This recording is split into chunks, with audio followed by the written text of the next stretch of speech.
Okay, and welcome back to Lost in Tokusatsu and stuff. This is going to be another long-ish video that's mostly just me talking.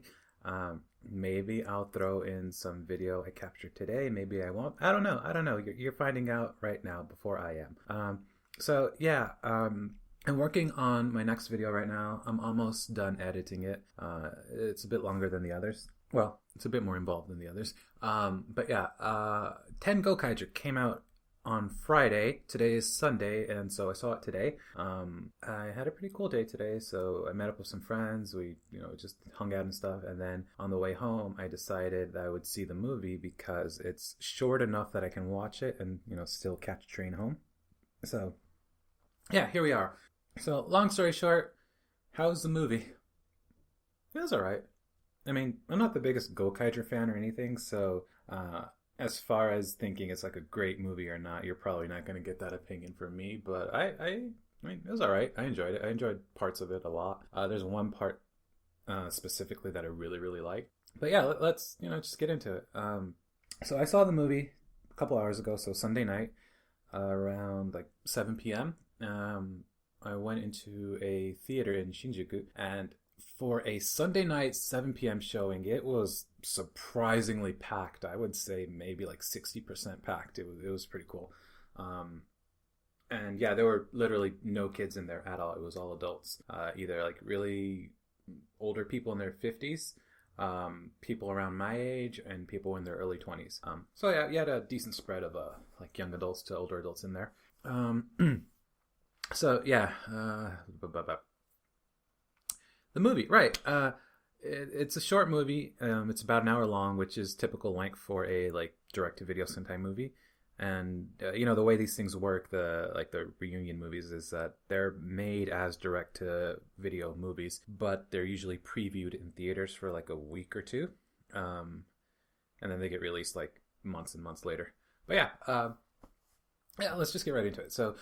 The movie opens up with Joe looking at the wreckage of the Gokai Galleon, which has been destroyed, and then we get like a quick cut to a fight scene between Marvelous and Guy. Both of them are transformed. Marvelous shoots Guy point blank range, and this leads to the title screen, which is just like, there's not a whole lot of fanfare. It's just like, boom, black screen, Ten Gokaiger, and then we see Don's on Earth. It's been a while since he's been on the planet, and he's commenting about how the fresh air is nice. And then he sees a couple of kids talking about some of the older Sentai teams and talking about them as being their favorites. And he's like, yo, what up? Why are you kids into the older stuff? And they show him this Super Sentai encyclopedia that has all of the Sentai knowledge in it, and that's how they learned about them.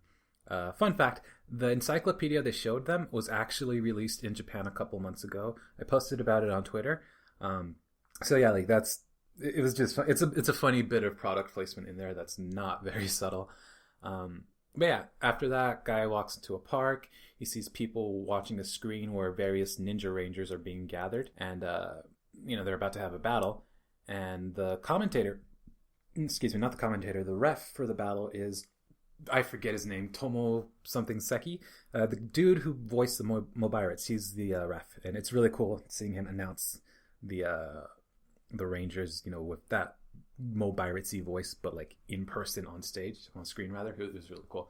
This is where we see the cameo for the two Tokyuger girls, by which I mean the actresses who played the young Tokyuger girls.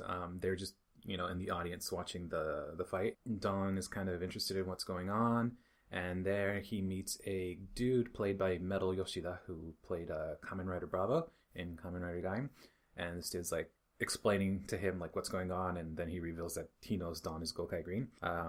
So they get Don to this building where he meets some other executives that work with Metal Yoshida's character, and he learns that this is part of some like Earth protection plan. And basically, it's Sentai powers are being used to fight against each other, and people are betting on them.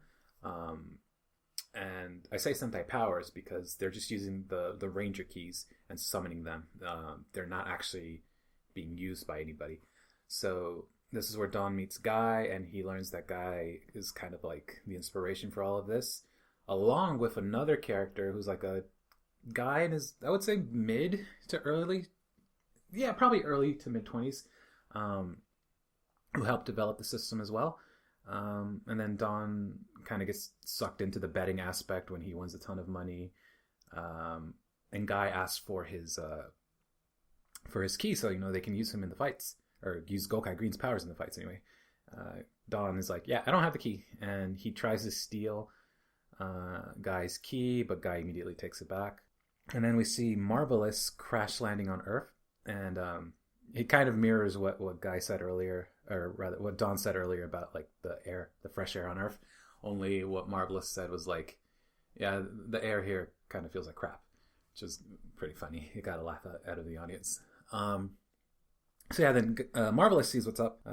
He sees people spectating, and then Luca, we find out, has been trailing him, and she captures him and sells him to these four executives rather, that are orchestrating the entire Super Sentai. I forgot what it was called, a battle derby or something like that. Derby Coliseum, Super Sentai Derby Coliseum. Yeah. Anywho, she wanted like how much was it, like $1 million from them or something like that, or in yen. And but she's like, but I went through all the trouble of getting him, so I'd like a bit more. And the main organizer is like, well, we can give you $1 million, $1,020. And she's like, yeah, I'm just gonna take him. And she's about to walk out, and then this other guy, played by the dude who sang the original Kaizoku Sentai Gokaiger theme song, is like, yeah, we'll just give you $3 million. And then she's like, okay, cool. Then he's like, you also have to give us the Gokai Yellow Key. And she's like, okay, cool. Haven't used it in like 5 years anyways. At this point, we find out that after the Geoder stuff, the team basically broke up and went their ways. Guy stayed on Earth. Yeah, you're kind of starting to get the feel that the people organizing the Sentai, whatchamacallit, the Derby, they're like not on the up and up, and that maybe Guy, and that definitely Guy and at least the other young man that's working there are maybe being misled. So these people are like, hey, Marvelous, we want your key, but we want to make it fun and fair. So like, how about this? If you can beat 100 Rangers, you can have all of the Ranger keys. You can take them back. But if you can't beat 100, even if you beat 99 but lose on the 100th, you give us your key. He's like, okay, cool. So he gets drawn into this stadium, which is basically just like a big empty room that, like, I guess projects scenery and stuff. And that way they can just show you that they're fighting in different areas. His first opponent is Black Condor from Jetman, and he like beats him pretty easily. And then he makes a comment like, if all I'm fighting are powers without souls, there's no way I'm going to lose. So you see him going through a bunch of, they definitely didn't show all 99 opponents, but like they showed a lot of opponents, and everyone's watching, like all these people are watching. And his last opponent is Guy himself. And I think Guy doesn't realize what's like, he's kind of being misled. So he's like, Marvelous, like, why do you want to take the keys? They're being helpful, they're helping keep the peace on Earth. So he just, and Marvelous is being himself about it, not really giving straight answers. So they fight. It's a pretty cool fight. We find out this fight is the fight we saw way the heck at the start of the movie. The bit where Marvelous shoots Guy point blank range was like, what actually happens is that Guy managed to like parry them with his trident thing, which, by the way, that thing is really cool. As he's walking up to Marvelous, he looks so badass, like just holding that thing and like swinging it around. It's pretty neat.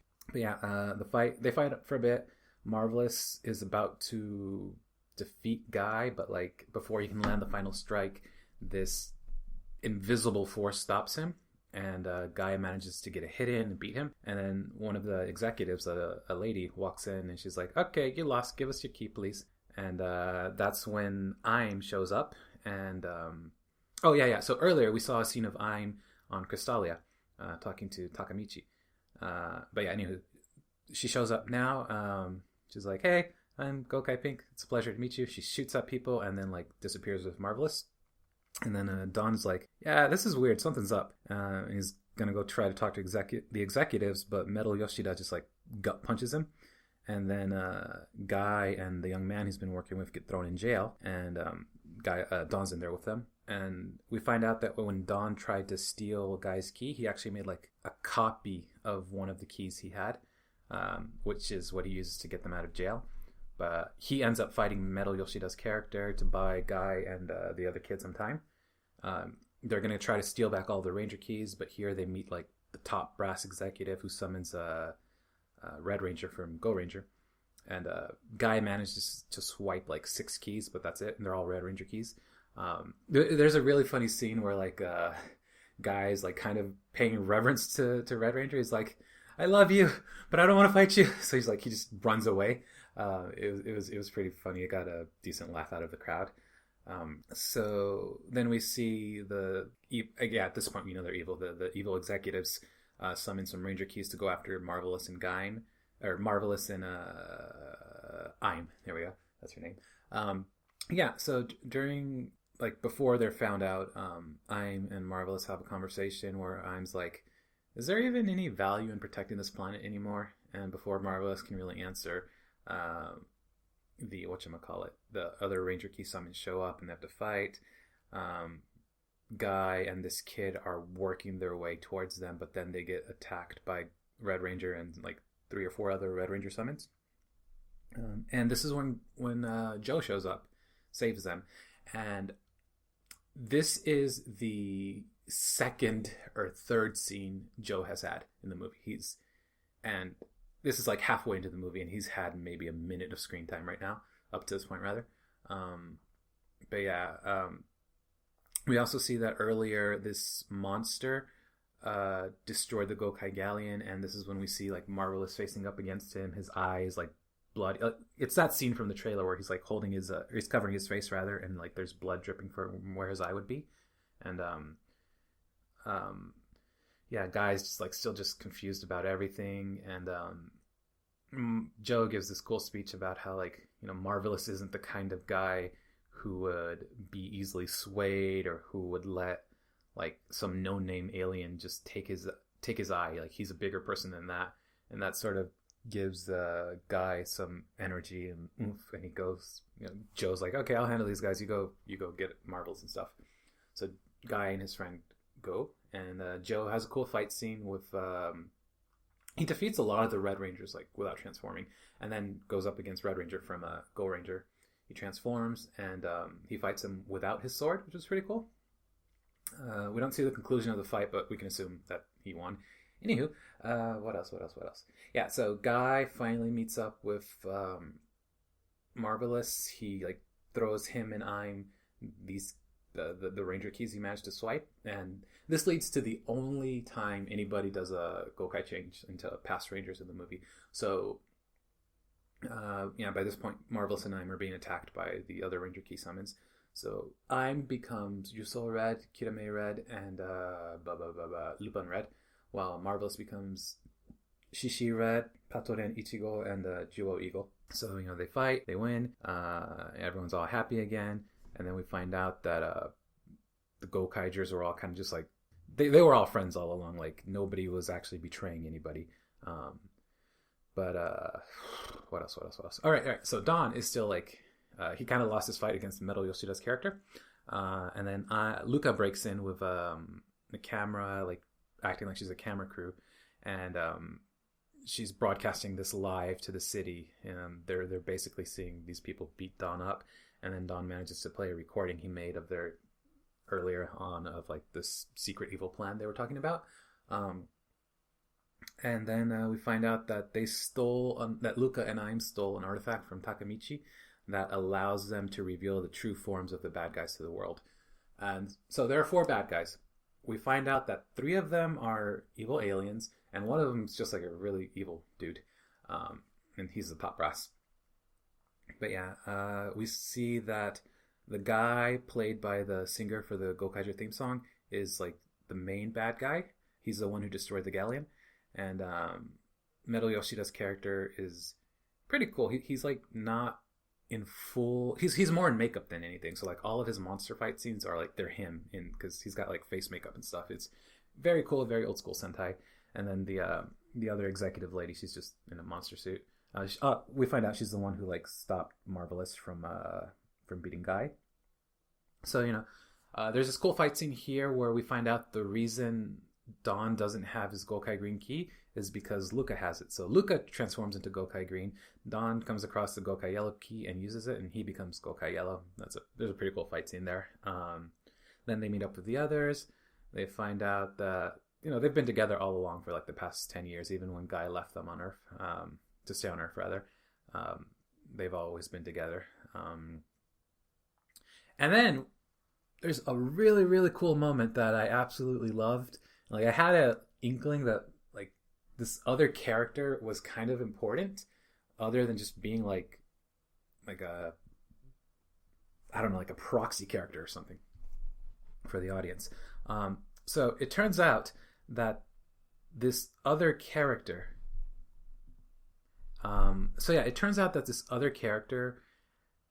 the young man that's been working with Guy, who helped develop the system to protect the Earth or whatever, is the kid from episode like 2 or 3 of Gokaiger that transformed into Shinken Red, all grown up now, and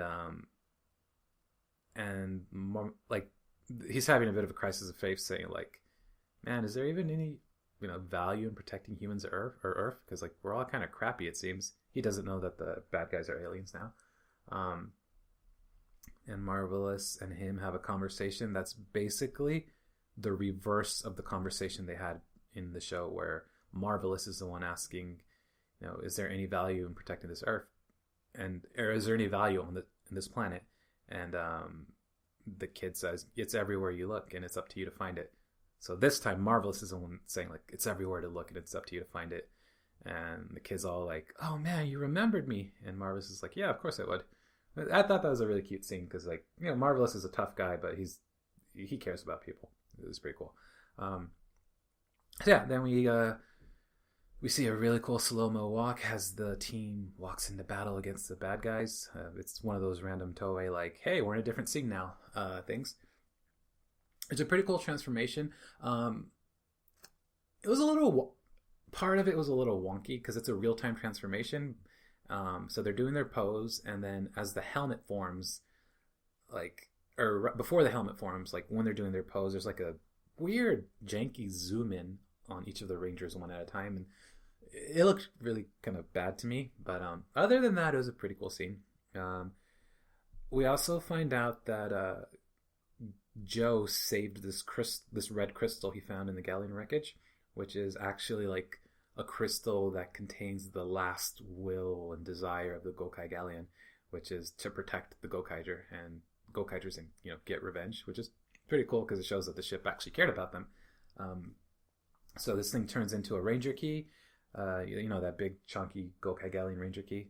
They use it. It turns into it flashes into like 5 lights, and it attaches itself to each of the 5 Gokaigers except for Guy, and they fight. So I'm sure you've seen like the boat that Marvelous is wearing and the crazy sword thing that Joe has, and then Aim and Luca each get like this attachment on their legs. It's basically like a mini Gatling gun on their legs, while Don gets this really cool green cannon thing on his arm. So they fight, they beat the bad guys, except for the last one. For this one, they combine their powers, and Marvelous basically becomes like a mini Gokai Galleon, or Gokaio, whatever it was called. It was pretty cool. He beats the monster. Everyone's all happy. Navi shows up. We find out they basically left Navi on the planet after Juoger, and there's this scene with Navi and Marvelous where Marvelous is trying to act like tough, like he didn't really care that Navi was gone, but like he could tell. He was like, oh man, I missed you. It's cool to have you around. It was cool. And then we just go straight into the ending theme, which is not like it's not like the show's ending theme where like you see the various teams. It's a lot of clips from the TV show. And then we have like a mid-credit scene, which is the team eating at the curry place. I assume is from episode 1 of the TV show. And then after that scene, we get the rest of the ending song, which is just some behind-the-scenes shots. And then the movie ends. Oh, also, Marvelous and his whole eye patch thing. So, oh boy. So we're led to believe he lost his eye when the Gokai Galleon was destroyed, because that's when he's holding his bloody face. But we don't actually see that. We're just led to believe it. So during the curry shop scene, I is asking him about it, and he's like, "Oh, it's just like an eye infection." That's it. He did not lose his eye. It was just like he's got like pink eye or something. Yeah, that's why he's been wearing an eye patch the entire movie. Yep, that was interesting. And yeah, then the movie ends. So it was a pretty short movie. Like I said, it was about 60 minutes.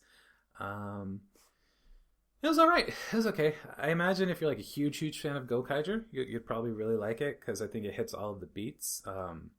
Well, it was interesting that certain characters got more screen time than I imagined they would, while certain characters didn't. So if you're not aware, the guy who plays Gokai Blue, Yamada Yuki, I think is his name, he's a pretty well-known actor now. He's a pretty big name. So the fact that this movie got made at all was huge. Nobody thought it would happen because he's like way too famous to do Sentai, but like the actor has always loved his role. He's always talked really highly of his time on Sentai, of the staff. He's still friends with the cast members. So the fact that he's in this movie at all is really, really cool. I think that does lead to a shortage of screen time. Because he doesn't, outside of those first two scenes that are really short, he doesn't really appear or do a whole lot in the movie until the second half. But the stuff he's in is pretty pivotal and vital, I would say. And as far as screen time goes, I would say Guy, Marvelous, and Dawn have the most screen time, while I'm is in the middle, and then Joe. And surprisingly, Luca has like the least amount of screen time. I would say she was in like 3 or 4 scenes. That was, she's a big name voice actress, so I guess she doesn't have a whole lot of time to be on set. But yeah, that was pretty surprising. So yeah, that was the Gokaiger movie. It was cool, I guess, to watch. Gokaiger is one of the shows I saw in America on the computer, so actually seeing it on the big screen was pretty cool, and it was really cool to see a lot of the past Rangers, even if it's just like Ranger summons like on the big screen. And it was neat just to see how packed this theater could be on a Sunday evening. I had a lot of fun with it, and well, the experience rather. But yeah, I think for anyone who's like a diehard fan of Gokaiger, or anyone who just likes it more than me, it's probably going to tick a lot of the right boxes. Someone asked me if it's a movie you can watch without watching the show. And, okay, it's a 10-year reunion movie, so naturally you'll want to have watched the show. That said, it doesn't really reference any of the big spoiler points from the show. I think you could watch it without watching the show, but there's a lot of stuff you're not going to appreciate as much. Specifically, the kid we find out was the kid from the first few episodes, from the early part of the show, rather. Yeah, if you don't know who he is, you don't know why it's going to be important or why it's so meaningful that like he's the kid the kid grew up and was behind a lot of this. So, yeah, I would highly recommend if you're not in Japan, it's not a problem for you, but yeah, just watch the show and then watch this movie. Because I think that's how you're going to get the most out of it. And yeah, that's Ten Gokaiger. I don't know what else to say about it. There's a preview for Saber. That looks pretty cool. I like Saber. I know most people don't, but I really enjoyed that show. Oh yeah, so there's also this really fun moment where we see various Ranger matchups, and they're based on specific themes. So like, there's Ninja Rangers, and then there's like meat-eating animals. And then we see something called the Legend Battle, which is just like Battle Kenya, Denji Blue, Maji Yellow, and Beatbuster. And the gimmick here is that those 4 characters are played by 2 actors. Kenji Oba played Battle Kenya and Denji Blue, while Hiroya Matsumoto, I want to say is his name, played Maji Yellow and Beatbuster.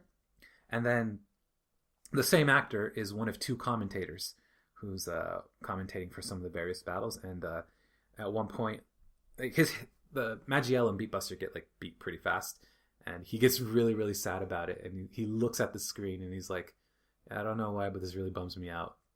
And yeah, earlier on, there's a moment where he and his commentator partner are introducing themselves, and like there's like this really amusing moment where they're making a joke about the fact that one of the commentators is played by the guy who played Bosco.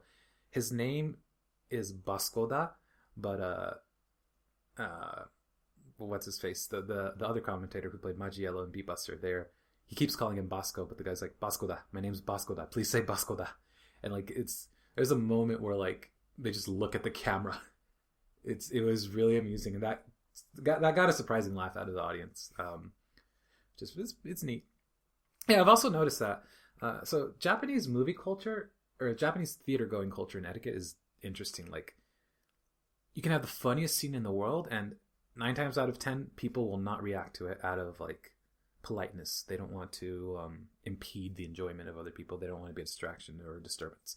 But I've noticed with tokusatsu movies, especially those with bigger audiences, they laugh. They'll gasp. They'll be shocked. They'll actually have human reactions, and it's really cool to have that. So it's cool to be able to have a lot of the same reactions with other older Sentai fans. Yeah, so that's the movie. There's no big revelation at the end. There's no like, there's no like hook for a second movie or whatever. It's just a cool adventure. We find out the team all really care about each other. They've spent the last 10 years together, except for Guy, who wanted to stay on Earth. Yeah, it's cool. It's like a testament to how close the team has gotten, to how much Joe cares about Marvelous, how much Joe trusts Marvelous, how much they're all willing to work for each other. So yeah, I think it's a good Sentai movie, is what I'll say. It hits a lot of the right notes. I'm just not the biggest Gokaiger fan, so on that front, I don't like it as much as I think I probably would if I was a fan, but I feel like it's a good Sentai movie. So yeah, whenever this comes out, I would definitely recommend giving it a watch. It's only an hour, so it's not going to be the biggest. It's not going to be the biggest like time sink or anything. Yeah. So that's yeah. I'm gonna stop talking. Oh, by the way, this I'm kind of feeling lazy, so this is just going to be completely unedited. This is raw audio you're going to hear. So I may have burped every now and then. Have fun with that.